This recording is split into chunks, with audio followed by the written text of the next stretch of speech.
Bonjour David. Bonjour. Très heureux de te retrouver ici pour fêter ces 30 ans de festival, même dans des circonstances un peu particulières, parce que c'est peut-être la première fois que tu es invité et on ne se voit pas face à face et on ne peut pas parler face à face comme on l'a fait les autres années. Voilà, cette année on va fêter nos 30 ans. Et alors fêter nos 30 ans sans toi, c'était absolument impensable pour nous. Tu fais partie de ce qu'on appelle, nous, los históricos, c'est-à-dire les réalisateurs qui ont été présents à chaque fois qu'on les a invités. Et toi, dans la mesure du possible, tu as toujours répondu présent à nos invitations. Et je dirais, pratiquement depuis ton premier film, que tu avais donc tourné en 97, et en 98, on le programmait déjà, La Buena Vida, qui était le premier d'une longue série de films que tu vas faire ensuite. D'ailleurs, on se souvient, à Nantes, on a suivi toute ta carrière jusqu'à aujourd'hui. Bienvenido a casa, bienvenue à la maison. Madrid, 87. Et puis, peut-être encore plus, Soldados de Salamina, Soldats de Salamine, qui est un film très apprécié à Nantes et qu'on programme régulièrement pour les scolaires. Donc, en fait, David Trueba et le Festival de Nantes, c'est une longue histoire, non? Oui, ça a été toujours un plaisir d'être invité à Nantes et de se rencontrer avec un public qui est très chaleureux, et très intéressé et très curieux pour la production espagnole de l'année et aussi pour la culture en espagnol et la culture nationale, mais aussi par l'histoire et les particularités de l'Espagne comme élément politique aussi. C'est toujours un plaisir les discussions avec le public, même avec le public scolaire. Quand on a eu l'occasion d'avoir des rencontres avec des institutions ou des classes avec des élèves, ça a été toujours un plaisir et je crois que ça donne une proximité du cinéma espagnol en France, mais aussi une proximité que malheureusement c'est pas habituelle dans les relations culturelles de la France et de l'Espagne, qui sont toujours un peu, je crois, qui sont toujours un peu avec une interférence trop élémentaire de la culture anglo-saxonne. C'est comme, je crois qu'il y a un problème, même actuellement en Espagne, il y a les jeunes personnes, à les écoles, il y a chaque année moins des élèves qui étudient le français, même si c'est les pays voisins, même au sud, au Maroc, c'est la langue du voisinage. Et ça, pour moi, ça c'est une catastrophe totale et ça me donne un peu... Nantes, c'est toujours une possibilité de travailler à la direction contraire de cette inertie. Très bien. On reparlera tout à l'heure de cette intervention que tu as faite auprès des élèves ici. Et c'est vrai, c'est un point très intéressant ici. On en parlera tout à l'heure. Pour célébrer ces 30 ans, on a demandé aux réalisateurs invités de choisir un film dans leur propre filmographie pour le présenter donc, dans ce cycle 30e anniversaire. Et toi, tu as choisi donc Vivir es fácil con los ojos cerrados, c'est facile de vivre avec les yeux fermés. Pourquoi ce choix? Bon, c'est un choix naturel parce que ça a été un film qui a eu un énorme succès au festival parce qu'on a gagné le prix de... Je pense que c'était la première fois que le prix des jurys et le prix des publics étaient décernés au même film et ça, c'est arrivé avec ce film. Mais c'est un film qui encore, il a fait partie d'un programme scolaire de l'espagnol en France, mais par contre, c'est un film qui n'a pas sorti commercialement en France. Et ça, pour moi, c'est une des surprises désagréables de la carrière et je crois du marché cinématographique contemporain. Ça, ce sont souvent les mystères de la distribution en France de films espagnols où on ne comprend pas très bien, d'autant plus que ce sujet, on l'a bien vu à Nantes, il a intéressé et non seulement lui a donné des prix, mais il y a eu un gros succès public à Nantes quand vous êtes venu le présenter. Alors ce film, c'est l'histoire d'un professeur, donc en 1966, donc en plein franquisme, qui décide, qui part rencontrer John Lennon, qui est en train de tourner un film donc à Almeria, donc un film en Espagne, à Almeria. C'est une histoire d'ailleurs vraie, c'est vraiment un film qui s'est vraiment tourné, un film de Richard Lester, c'est pourquoi j'ai gagné la guerre. Comment t'es venue cette idée de scénario, puisque c'est toi qui as écrit le scénario? C'est un scénario qui est parti de deux histoires vraies. Une des histoires, c'était l'histoire de ce professeur que j'avais lu sur les journaux, parce que dans l'année 66, il enseignait l'anglais dans une école en Espagne, dans le sud de l'Espagne. Quand il a eu la nouvelle que John Lennon était à Almeria en tournant ce film, et il a décidé d'aller les rencontrer parce qu'il y avait de petits morceaux les paroles des chansons des Beatles qu'il ne comprenait pas, et les élèves ne comprenaient pas. Alors, il voulait résoudre ces problèmes parce qu'il utilisait les chansons des Beatles pour enseigner l'anglais. Une chose qui était à ce moment-là complètement une nouveauté et pédagogique. Ce n'était pas une chose normale. Et en même temps, il y avait une histoire de ma famille qui m'avait frappé quand j'étais petite, que c'était les contes d'un de mes frères, parce que je suis les petits de 7 frères et une sœur.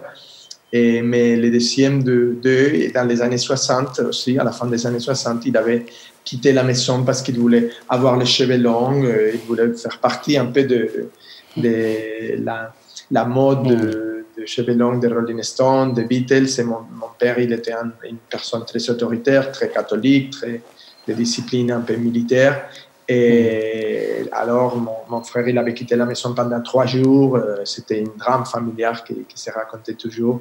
Comme c'était cette lutte de jeunes gens avec la vieille autorité, faisait aussi partie de ma famille. Alors, j'ai trouvé que c'était une année très importante parce que c'est moitié de la dictature franco, c'est le commencement de l'arrivée du tourisme en Espagne, du tourisme massif européen qui a changé complètement la face de l'Espagne parce que c'était un pays obscur, un pays dominé par la dictature catholique, la dictature militaire.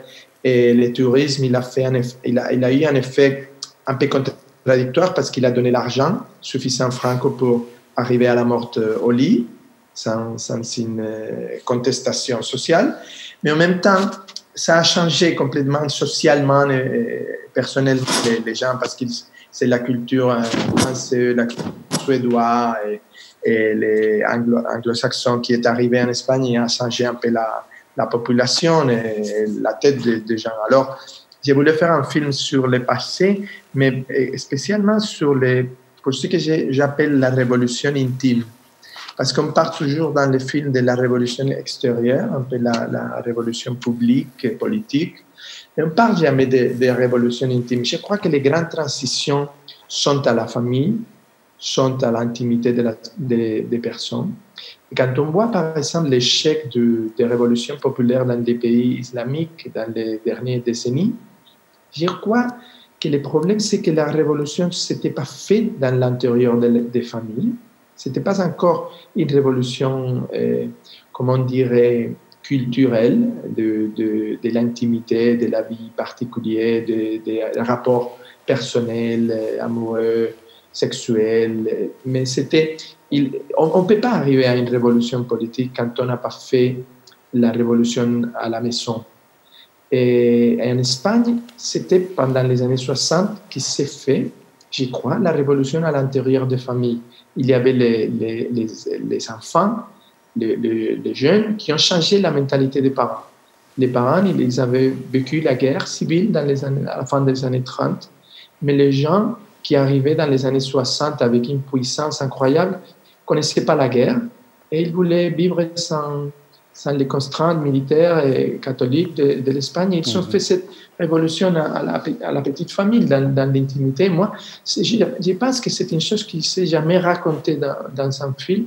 Et pour moi, c'était intéressant de de faire un portrait de ce qui serait après nommé la transition démocratique en Espagne, de le faire dans un moment où les personnes, c'était plus important que les mouvements politiques. Ce que tu dis, je pense qu'on le... Peut-être, tu me diras si tu le vois comme ça, se reflète dans le film. C'est-à-dire qu'on a l'image de John Lennon.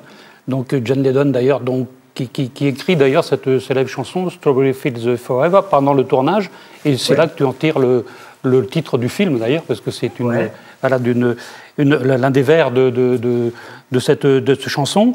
Et j'ai l'impression qu'on a un énorme décalage dans le film, et je crois que ça recoupe ce que tu disais juste avant, c'est-à-dire qu'on voit Lennon comme une sorte de mythe inaccessible. D'ailleurs, je crois que tu le filmes pas, et il n'y a qu'à la fin du film, on le voit de très très loin, tu le mets en zoom, etc., en très très loin, donc c'est le mythe inaccessible. Et puis, en même temps, ça produit ce décalage avec ce professeur et ces deux jeunes qui sont avec lui, qui vivent dans un carcan politique, économique et social, dans une Espagne totalement retardée, qui est bien loin de la révolution, comme tu dis, face à la modernité d'un John Lennon. Et c'est ce qui explique peut-être ce décalage dont tu parlais maintenant, là, non?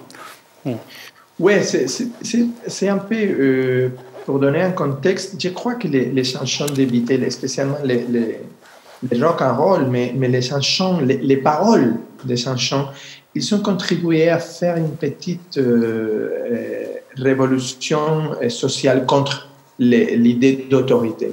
Et même au Royaume-Uni, les Beatles, ils ont été un groupe qui a été un peu incommode pour les autorités parce qu'ils étaient très jeunes.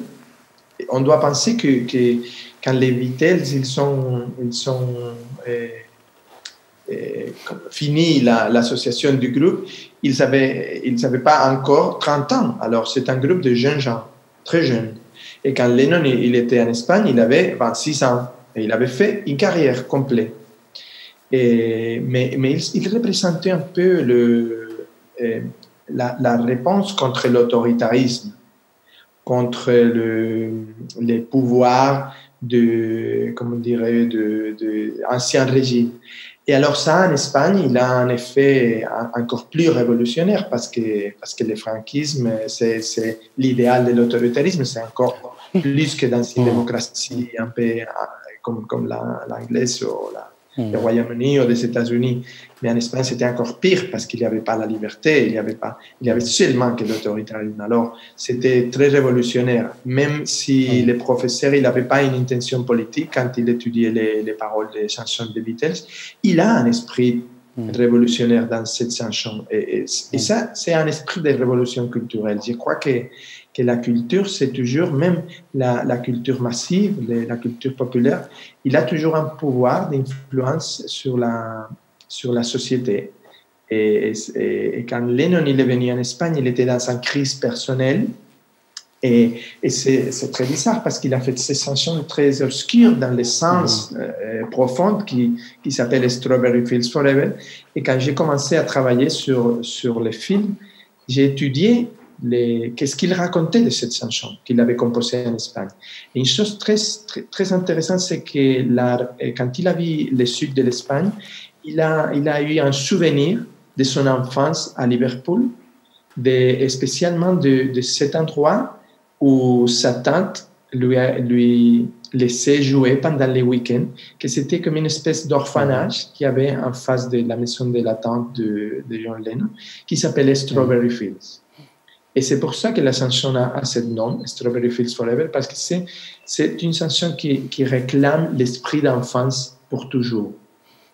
Et en même temps, c'était l'Almérie, en Espagne, qui a fait l'effet d'éclater ce souvenir sur John Lennon, qui était une star à ce moment-là, qui était une personne super populaire et millionnaire, mais qu'en même temps, il avait perdu un peu le sens de la vie, le sens du plaisir plaisir de la vie.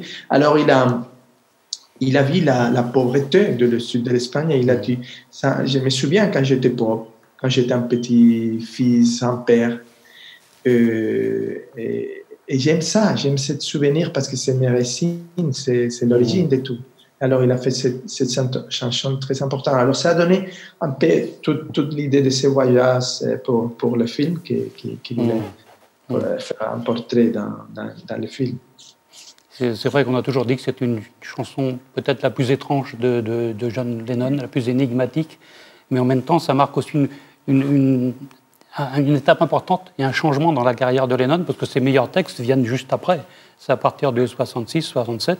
Et je suis en train de penser, je ne sais pas s'il y a un lien, mais je crois, si je ne me trompe, que c'est à partir justement de 67 et ensuite 68 que les textes sont dans les disques, ouais, et qu'on peut lire les textes, hein, je crois.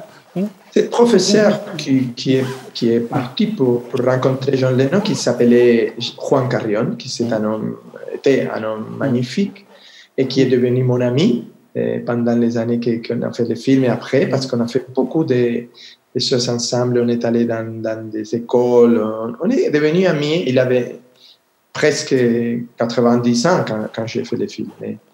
Mais par contre, il m'a raconté que la première réaction de John Lennon quand il a porté les cahiers scolaires avec les paroles de chansons, et il a dit, bon, j'ai besoin de vous parce que je ne comprends pas tous les mots dans cette chanson. La première réaction de John Lennon a été la surprise.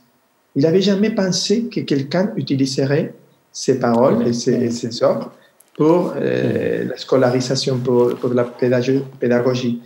Et cette surprise, je crois que c'est une surprise qui a frappé beaucoup John Lennon et qui l'a fait penser à l'importance de ce qu'il faisait. Et en même temps, quand il est revenu à l'Angleterre, ils ont fait son prochain disque qui était avec cette chanson, Strawberry Fields, mais bien des autres, de l'album de Beatles de l'année 67. Et ce disque, c'est le premier des disques de Beatles qui a mis les paroles dans les vinyles, dans la fabrication du disque. Alors, ça te donne toujours des petites pistes de que ça a été une rencontre qui a été importante pour le professeur, bien sûr, mais aussi pour le jeune John Lennon qui est retourné à sa profession avec, je crois, une sensibilité encore plus grande pour la signification des mots dans ces chansons.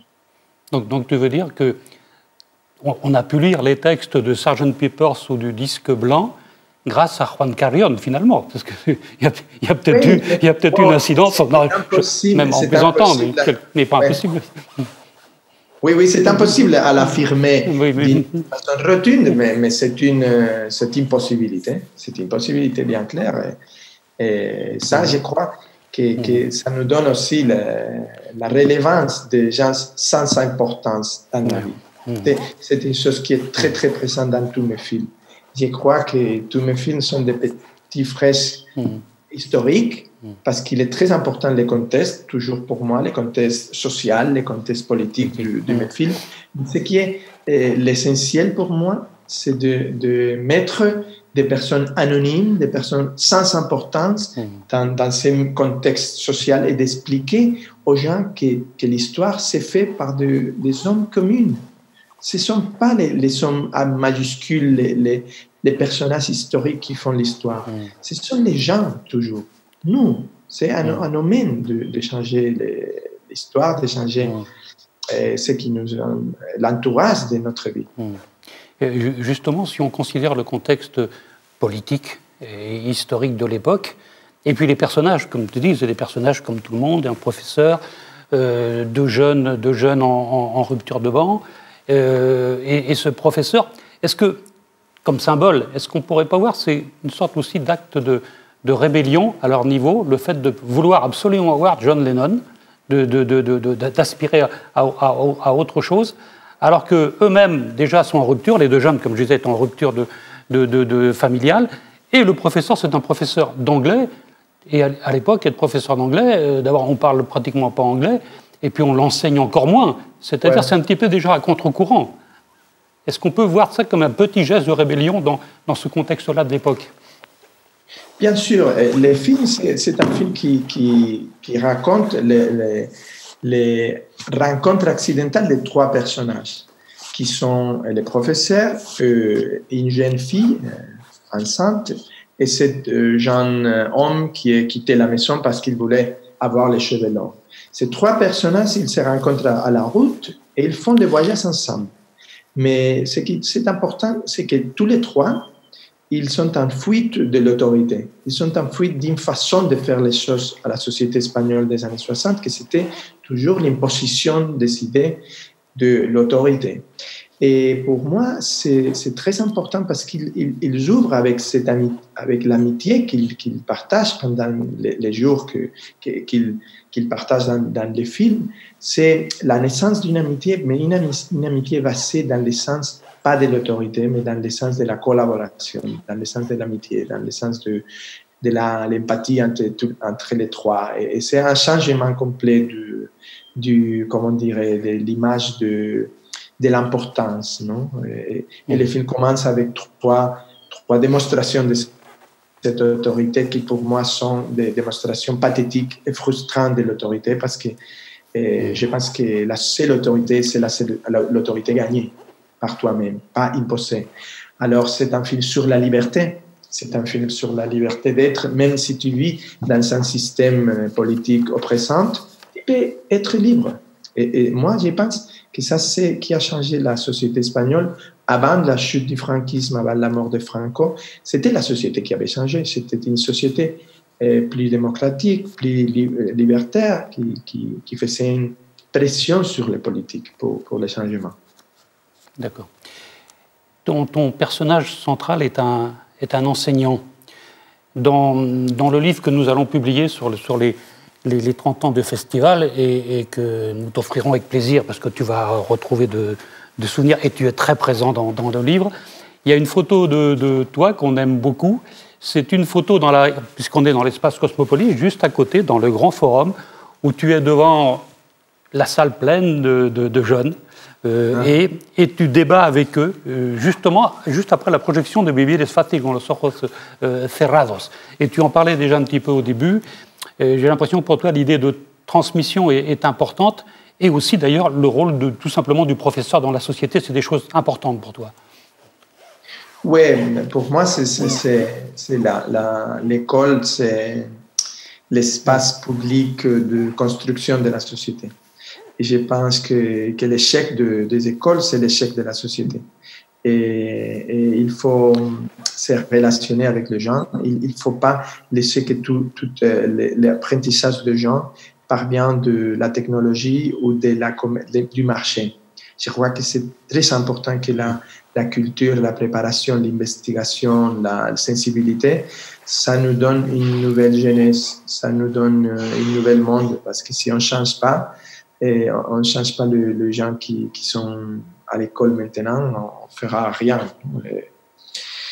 Et c'est pour ça que les passages par l'école, c'est toujours important pour tous. Et il faut faire attention à ça. Et je crois que le cinéma aussi, il fait partie de ça.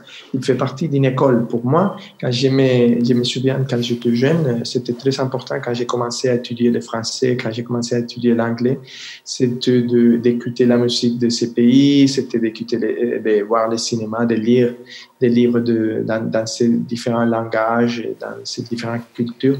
Alors, ça m'a ouvert un peu la tête et ça m'a fait, je crois, une personne plus riche. Et je suis toujours très en contact avec les gens dans les écoles et tout ça parce que pour moi, c'est l'origine de tout. C'est l'origine de tout changement, de toute évolution de la société.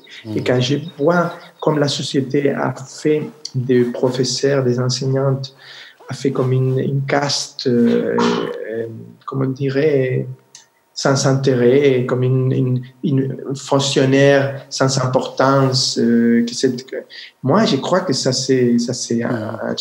il faut faire un changement fondamental parce que pour moi, les gens les plus importants, ce ne sont pas les stars sportives, les stars du rock, ce sont les professeurs, c'est la classe, c'est ce qui se passe dans l'école. Pour donner un exemple et pour illustrer ce que tu dis, je pense à l'une de tes chroniques dans le quotidien El País, Ah oui, parce qu'en plus d'être réalisateur, scénariste, écrivain, acteur, tu es aussi journaliste. Je ne sais pas comment tu fais pour travailler sur tous ces fronts. Et le titre de cette chronique, qui est paru en septembre dernier, c'est « Yo soy profesor ». Je suis professeur. Et mon attention s'est vraiment fixée sur comment tu finis ton article. Je ne sais pas si tu t'en souviens. Alors, en parlant bien sûr du rôle des professeurs dans une société, tu dis « La patria empieza por ellos ». Donc la patrie commence par eux. C'est très fort, ça, ce que tu dis là à la fin. Oui, mais ça, c'est une chose qui est déjà transparente dans les films, dans Bibi l'Espatil. Je crois que c'est une idée transparente dans mon cas, que je n'avais pas établie d'une façon intellectuelle, mais que j'ai fait d'une façon cinématographique. Mais c'est vrai, il y a toujours un professeur qui t'ouvre un peu la tête, qui t'ouvre un domaine de connaissances pour toi. Et c'est particulier pour chaque personne parce qu'il y a toujours une frustration sur les professeurs parce qu'ils partent toutes les années d'une classe nouvelle de 30 élèves et ils ont toujours une frustration parce qu'ils pensent qu'ils n'arrivent pas à communiquer avec ces élèves. Et j'ai dit toujours quand j'ai fait une présence dans les écoles en Espagne, j'ai dit toujours que c'est très important d'être pas frustré parce que ton discours n'arrive pas dans la majorité des gens. Et qu'il faut essayer de trouver la personne qui va être influencée par tes paroles, par ton discours. Et même si c'est une personne. Et ça, c'est une chose qui avec le cinéma, j'ai eu la même sensation. Le cinéma, c'est une espèce de marché monumental avec de grands publics, avec des films qui font des milliards d'entrées. Mais même avec ça, je crois qu'il faut penser toujours dans le cinéma dans un langage plus minoritaire, dans un langage de un à un, avec une relation avec chaque personne du public. Et ça, c'est très important. Et c'est pour ça que pour moi, ça a été toujours important un festival comme le festival de Nantes ou des autres, parce que c'était une relation, c'était pas l'Oscar de Hollywood, c'était pas le festival de Cannes, c'était pas une audience globale, mais c'était une auditorium particulier et très personnel et très particulier. Je pense qu'on travaille du petit au grand. On part d'une personne à l'universel et on ne peut pas faire le contraire. Tout à l'heure, tu as eu la gentillesse de dire qu'effectivement ton film avait été primé à Nantes, mais bon, tu n'as pas dit qu'en fait il a fait la main basse sur les Goya en 2014. Donc, oui. 7 Goya, donc meilleur film, meilleur réalisateur et puis meilleur scénariste. Donc là, tu es concerné directement, tu ne pouvais pas faire mieux. Et puis aussi, donc, meilleur prix d'interprétation masculine pour Javier Cámara. Et en espoir féminin, Natalia de Molina, à qui tu donnes le premier rôle au cinéma. Et on sait que la carrière qu'elle a fait depuis. On a l'impression qu'il y a une alchimie avec les réalisateurs, avec les acteurs, pardon, qui a bien marché. Tu peux nous parler, dire un mot, comment ça s'est passé le travail avec eux et pourquoi tu les as choisis? Bon, dans le cas de Javier Cámara, c'était déjà un acteur connu en Espagne, très respecté, mais je pensais qu'il avait l'humanité, un peu il était toujours un peu utilisé dans des comédies, un peu comme un personnage un peu toujours un genre de comédie très sympathique, mais que pour moi, il avait une valeur d'époque. Il représentait pour moi un peu les caractères des Espagnols des années 60 parce qu'il est une personne ouverte, extrovertie, mais en même temps très chaleureux, humaniste. Et c'est un peu comme les grands acteurs français, non, comme on dirait Philippe Noiret, c'est genre d'acteurs de gens que j'aime beaucoup. Et dans le cas de Francesc Colomer et de Natalia de Molina, c'était le contraire. Francesc, il avait fait un film qui a été très important aussi, qui s'appelait Pa Negra, un film catalan qu'il avait fait. Mais Natalia, il n'avait rien fait. Elle était complètement inconnue. Elle a fait une petite preuve dans l'Internet. Et après, je l'ai cité pour un casting elle cachait toujours l'accent andalou parce qu'elle vivait à Madrid depuis longtemps. Et j'ai trouvé quelque chose de bizarre dans son accent et je lui ai demandé si elle était andalouse parce que j'ai cherché un personnage andalou. Alors elle m'a dit oui, mais je le cache parce que pour le travail, c'est toujours mieux de n'avoir pas un accent. Et je lui ai dit, bon, on va faire les castings avec l'accent et on verra après qu'est-ce que ça donne. Et moi, j'ai décidé de la mettre dans le film, de donner les rôles à elle, même si c'était difficile de convaincre un peu les gens qui poussaient l'argent parce que c'était complètement inconnu. Mais à la fin, elle est devenue une actrice, comme on dirait, consolidée en Espagne. Elle est présente dans des meilleurs films maintenant. C'est toujours difficile à faire ça, mais elle a un grand talent. Et pour moi, le travail avec les acteurs, même dans les petits rôles du film, il y a beaucoup de personnes qui ne sont pas des acteurs, qui sont des gens que j'ai rencontrés à Almeria parce que je voulais donner la vérité aux personnages, la vérité des gens des années 60 au sud de l'Espagne. Ce n'était pas facile à trouver aujourd'hui parce que les gens ils sont évolués un peu, ils sont plus cosmopolites. Alors, je voulais trouver cette phase, cet accent. Et pour Javier, c'était toujours difficile parce qu'il me disait, mais tu me mets dans la scène avec des gens qui n'ont pas aucune technique cinématographique. Et je lui dis oui, mais pour un acteur, c'est très important toujours avoir en face la vérité parce que la vérité, ça te donne une chose c'est le destin d'un acteur, arriver à ça. Et alors, tu l'auras en face, même avec les problèmes techniques que ça nous donne, du travail, des marques, des lumières, de tout ça, mais il faut faire l'effort parce que ça donnera une vérité au film qui n'est pas normale dans des films de construction d'époque et tout ça, qui sont des films toujours un peu, comment dirais, plastiques, un peu artificiels. Et dans mon cas, je voulais faire un film qui se percevrait comme un film fait dans ces années, avec une authenticité et pas une reconstruction d'époque. Oui, d'accord. Une question un peu plus personnelle. Nous sommes en train de faire cette interview en français, ce qui n'est pas fréquent avec tes collègues réalisateurs espagnols. Alors, il se trouve que dans la famille, vous êtes 3 réalisateurs, donc toi-même, Fernando, ton frère et ton neveu, donc Jonas. Et le point commun que vous avez, en plus du lien de parenté, c'est votre francophilie. Vous êtes tous amoureux de la France, de sa culture. Fernando, on le voit dès ses premiers films. Il y a même une citation de Victor Hugo dans L'Año de las Luces. Il y a une magnifique citation de Victor Hugo. Il a tourné avec Rochefort, avec Jean-Claude Carrière. Enfin, on l'a toujours. Ici même, il y a eu un débat, je me souviens, très animé entre lui et Carlos Saura sur ce que représentait la France, et il a démontré tout son attachement donc à la France. Chez toi, dès ton premier film, La Buena Vida, il y a énormément de références culturelles à la France et un voyage à Paris. Je me souviens, le film qui finit sur un voyage à Paris. Et bien sûr, ton neveu, ou même son dernier film, Eva en août, tout le monde a souligné cette influence de Nouvelle Vague ici. Alors ma question, elle est simple. Est-ce que la francophilie, c'est dans l'ADN de la famille Trueba? Je crois que ce n'est pas seulement sur notre famille. Je pense que c'est une chose d'une génération qu'on a vécue très intensement et que c'est important à réfléchir, spécialement pour les Français.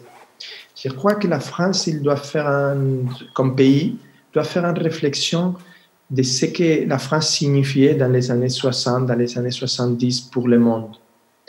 Je crois que même si ce n'était pas une puissance économique la plus grande, parce que c'était les États-Unis, bien sûr, l'Allemagne dans quelque sens, mais la France représentait un rêve pour le reste du monde, un rêve de liberté, un rêve de culture et un rêve de sensibilité artistique. Et ça, c'était très important pour toutes les personnes dans le monde qui avaient une vocation artistique, qui avaient une vocation de liberté, d'être écrivain, d'être artiste, d'être cinéaste, d'être musicien. La France représentait pour nous un rêve de pays. C'était les pays qu'on n'avait pas. Et spécialement pour l'Espagne, c'était la France, c'était un pays très proche, qui avait les choses qu'on n'avait pas. il y avait le grand musée, il y avait la liberté dans la création du cinéma, il y avait la liberté dans la création musicale, il y avait des personnages qui étaient très très importants pour nous comme Léo Ferré, Georges Brassens, Jacques Brel. Tout ça, c'était une influence incroyable dans la culture du monde. Et maintenant, je crois que tous les pays du monde ont viré à l'imitation de la musique et de la culture anglo-saxonne, spécialement de la culture nord-américaine. Ça, c'est une grosse erreur sur la construction politique de nos pays. Parce que ça nous donne, par exemple, dans l'Union européenne, ça nous donne un effet d'unité dans l'économique, mais de complet isolement culturel, parce que chaque pays de l'Union européenne regarde les produits culturels de l'Amérique du Nord et il ne regarde pas les produits culturels des pays de son entourage. Et les Allemands, ils ne connaissent pas le cinéma espagnol, les Espagnols, ils ne connaissent pas la musique allemande, et les Français, ils ont perdu un peu les pas de ce domaine existentiel de tous les gens dans le monde qui voulaient faire quelque chose. Alors, pour nous, évidemment, quand j'étais français, c'était une chose importante comme langue, parce que c'était la langue de Léo Ferré, c'était la langue de Truffaut, c'était la langue d'Éric Rohmer, et c'était la langue de Simone de Beauvoir. Et alors, c'était pour moi capital à l'apprendre. Et je crois que Fernando aussi, et Jonas, c'est encore plus difficile parce qu'il vit dans une génération que les jeunes veulent faire carrière à Hollywood, faire des films de persécutions policières avec des armes, et tout ça, ou des films de terreur, des films de genre. Et maintenant, je crois que c'est très difficile de faire des films réalistes qui parlent de la gente normale dans le monde. Et même dans la France, je vois une perte aussi de l'espace pour parler de gens, pour parler de gens. Même si je crois que le cinéma et la culture française, il a toujours une attention principale à l'humanité, à les gens, mais je pense qu'il y a toujours un sens commercial de la culture qui nous donne un peu une présence soumise au grand marché américain. Ce que tu dis, c'est ce qu'on essaie de faire modestement, nous, à Nantes, c'est-à-dire défendre ce cinéma dont tu parles ici, et puis resserrer les liens entre les pays européens, nous, France, Espagne, mais offrir une autre alternative au cinéma qui ne sont pas tous ces produits uniformisés qu'on voit un peu partout. Exactement. Je voudrais finir avec une question sur ce que tu es en train de tourner actuellement. C'est une série documentaire sur un sujet assez brûlant, je crois, non? Oui, bon, c'était un peu une conséquence de la crise du cinéma en Espagne, parce que, comme vous savez très bien, les télévisions, les chaînes de télévision, les plateformes télévisives, ils ont tous les pouvoirs sur le cinéma espagnol et c'est très, très difficile à trouver un espace d'indépendance. Mais en même temps, c'est très important de continuer à travailler et de faire des racontes un peu de ton pays. Et oui, c'est vrai, je fais maintenant une série documentaire pour la télé. C'est un travail un peu plus périodistique que cinématographique sur la famille Pujol, que ça a été la famille... Bon, Jordi Pujol a été le président de la Catalogne de l'année 1980 jusqu'à l'année 2003. Et alors, quand on parle de la Catalogne actuelle et des problèmes de la Catalogne en Espagne et tout ça, je pense que c'est très important de faire un petit regard au passé, toujours regarder le passé pour comprendre le présent. Et j'essaie de le faire toujours dans mon travail, ces regards de construction, d'être une personne utile à ton pays, en donnant une explication aux choses qui apparemment sont fruits d'un accident.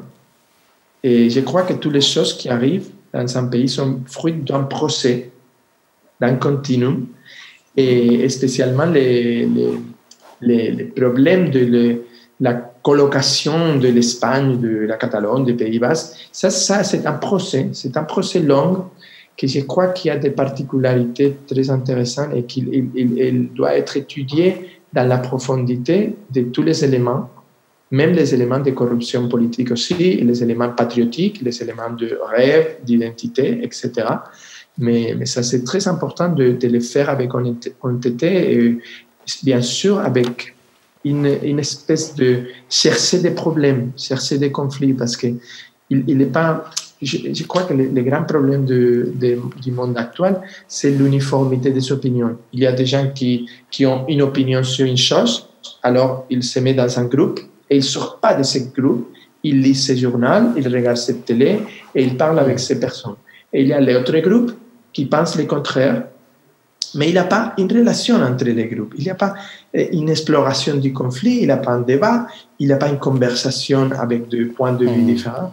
Et ça, je crois que c'est une des propositions du périodisme, c'est un des métiers du cinéma et aussi de la littérature. Et ça, pour moi, c'est un travail. Tu me demandais avant comment est-ce que je fais 3 professions si différentes, mais parce qu'à l'essentiel, je parle de même chose.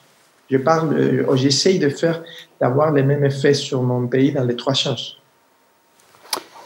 On a déjà très très envie de voir ton documentaire dès qu'il sera fini, parce que évidemment, en plus le sujet nous intéresse beaucoup, bien évidemment, puisque le but aussi de ce festival, c'est non seulement projeter des films de cinéma, mais c'est une fenêtre ouverte sur la société espagnole, la voir dans tous ses aspects, y compris parfois les plus négatifs, qui sont ceux que tu vas montrer ici. Et je crois que le public ici à Nantes maintenant, non seulement s'intéresse au cinéma espagnol, mais tout simplement à l'Espagne, et à la politique, à l'économie, à tout. Donc pour ça, on attend vraiment ce documentaire. Et David, il ne me reste plus qu'à te remercier pour cet échange, même par écran interposé, on peut au moins dialoguer.